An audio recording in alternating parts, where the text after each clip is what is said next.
Okay, new stuff, weird stuff, different stuff you didn't know Coleman made, right? So, welcome to Gas Under Pressure, where we bring you some new and different things that you might not get a chance to see a lot of. And this is the Coleman Hotray. It is a parabolic dish heater that runs on Coleman fuel.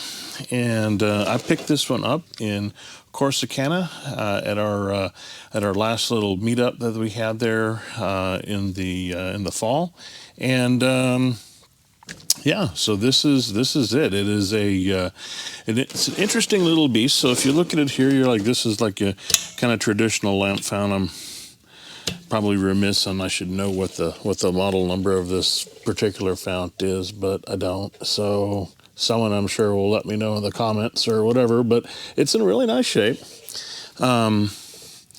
It looks very much like this one that I've got right here, so you can see the similarities even with the color of the handle and everything else like that. So same kind of stuff. And you'll probably notice that I put a Schrader valve type filler on here just for ease and fun and whatnot. But actually today we'll probably just be using the pump here because I don't know, I may have had it pumped up. Let me see if it's, oh yeah, it's pumped up fine. So really what we're going to do here today is we're going to do a light up on it. We'll talk a little bit about it here, not a whole lot to say about it. The interesting things about it, let's see. So this is not the air tube. This is actually the fuel tube. So the fuel enters from here, travels up over the top of this element, which we'll talk about in just a second, goes into the generator here, which we'll also talk about in just a second, and is vaporized and then sprayed into the burner here, which is then sprays it or blows it forward. It ignites and catches on fire and does what you want it to do. In other words, it provides you heat. So yeah, that's exactly what it does. And now for the interesting part. So normally what you would have in here is a this would be ceramic element, but these things they don't last very long, right? In the rough and tumble world out there, so they tend to break, and they were then rendered unusable because all you would then have is just a flame, a Bunsen just shooting out of the back. You're not doing anything. So what has happened is that there's an enterprising individual, and I'm just kind of brushing off some of this loose metal dust. I don't know, it's a little bit of scale that's showing up on it, so just going to get rid of that.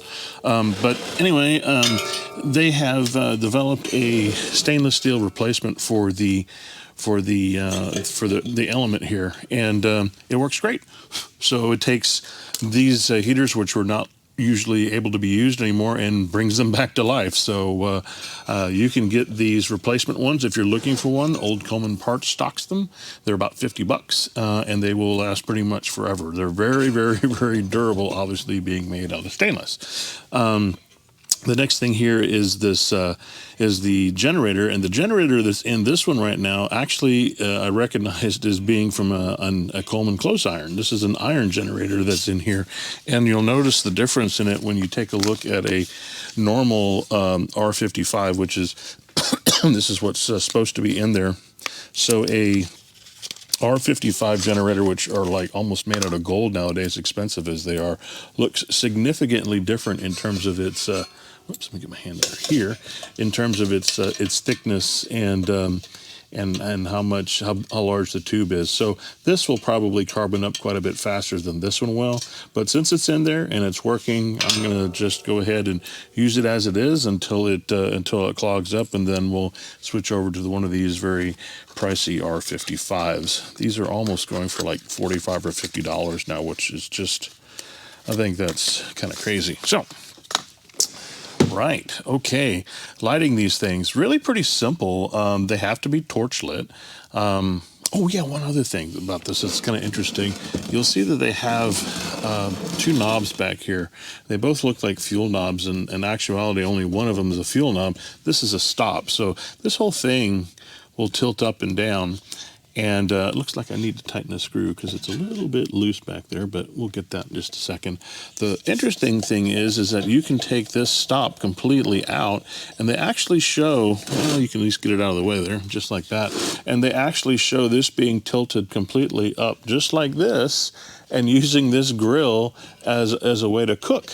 So you could actually put a pot of something and you could heat up whatever it is that you wanted on here, and you could cook over it. So it will actually function as a stove as well, which is really pretty dang neat. So when somebody fabricated up this this guard here, because it's not the original one, you can see it's kind of rusty. I need to engage some of my plating abilities and plate it so it'll last and look nicer. But at any rate, a lot of them come without this grate, and you would never know that you could actually use it as a heat source to like boil water or heat some soup or something like that. So we'll go ahead and tilt this back down just like this. And this is also pretty fascinating that it actually has fuel going through this moving joint, and it's designed that way. It's designed to do that and not leak. So pretty neat stuff. The rest of the time you have the stop in here, so it just basically stops when it gets up to there. So that is how that works. Now we're going to go ahead and light this thing. I got a new torch, a new Harbor Freight torch here. So this one actually works, and it works pretty good. As I say that, and it doesn't work. There she goes. So we'll turn this on here, and we'll try to get in here and preheat this generator a bit. And because yeah, if you don't do this, all you do is you spray liquid fuel on everything, and it's just the start of a bad day. So you don't want to do that. So we're going to heat this thing up pretty decent here. You know, I haven't been using this torch here, so I'm not exactly sure how long the preheat is, but I'd say this is probably pretty good here. We'll know if it's not, right? Okay, we'll send some fuel. That lights up like that. You'll see it light like this initially, where it's burning on the outside, instead of it actually getting lit inside. So there we go. That's what you want to see. So now you can see it's burning on the inside, and then this whole thing will start to get red as it heats up. Now we've got a little bit of excess fuel here. It's maybe not completely preheated yet, but it'll come along. We'll just back off on the fuel a little bit here, give it a chance to catch up some. And you'll see it's starting to glow red now.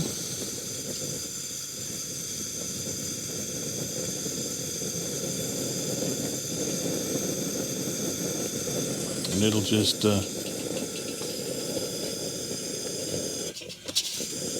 spin the generator here a couple of times. Make sure everything's all the way open.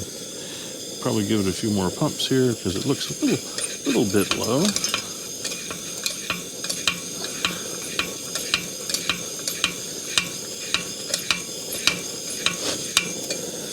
But there you go. That is pretty much it. I probably could stand to do a little bit of cleaning and polishing on this with the Mother's mag and wheel cleaner here that we use on everything else. This one I would only use a paper towel on it, because I wouldn't use any quadruple aught steel wool. I think that would just be a little bit too harsh on aluminum. We'll see. Man, this thing is looking pretty nasty here. Haven't used it in a while, but it's all right. It'll still work pretty good, I'm sure. So we'll just kind of give this a little bit of a test polish down here to see what we can actually do with it. See how well that comes up.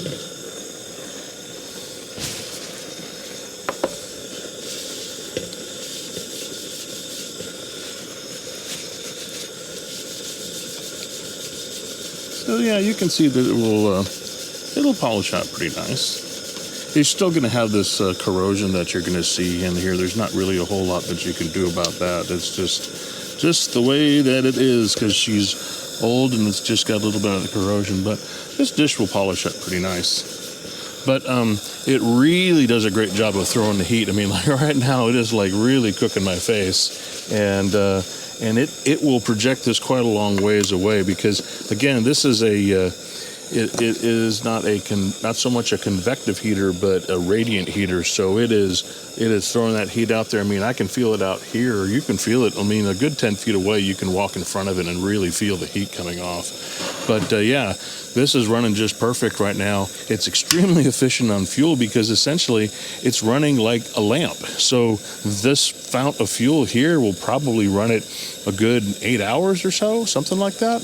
Pretty good long time. And then it'll just, takes a few moments to refill it back up, and it'll be in good shape.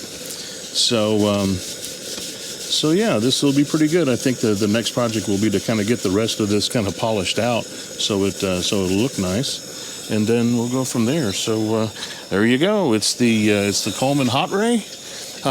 You'll find them every so often, but not very often. When you do see one, don't wait. Like I almost let this one get away from me, and because you don't see them very often, so you got to jump on them when you see them, and they're awesome, especially with this. I'm stumbling over words here. With the stainless steel element in there, they're very, very durable. You don't have to worry about breaking anything, and you don't have to worry about breaking ceramic. So you can just like throw this in the car, take it to the campsite, enjoy heat. We go into a Christmas party tonight.